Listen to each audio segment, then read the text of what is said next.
এই জায়গায় নামাজ পড়লে বলে সবাই মরে যায়, আজকে আমি এখানেই নামাজ পড়বো, দেখি আমাকে কে মারে।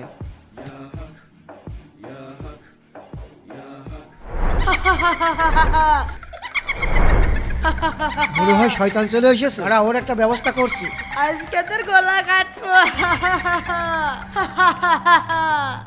এই শয়তান দাঁড়া। এই শয়তান কে তুই? আমি গলা কাটা ভূত, আমি তোর গলা কাটবো। কি তুই আমার গলা কাটবি? দাঁড়া, বিসমিল্লাহ। এই দাঁড়াও, কি হলো?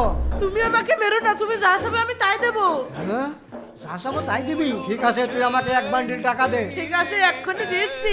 এই নাও তোমার 1 বান্ডিল টাকা। আরে নাও ধরো। এতগুলো টাকা? ঠিক আছে, তোর সাথে আমি আবার 1 সপ্তাহ পরে দেখা করবো, এখন তুই যা।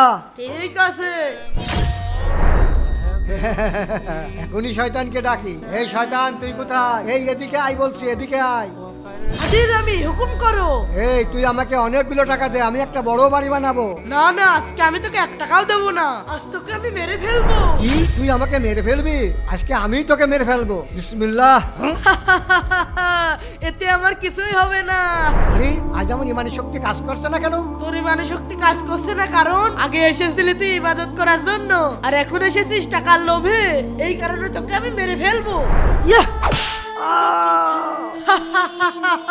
আমি একদিন সব লোভীদের মেরে ফেলবো।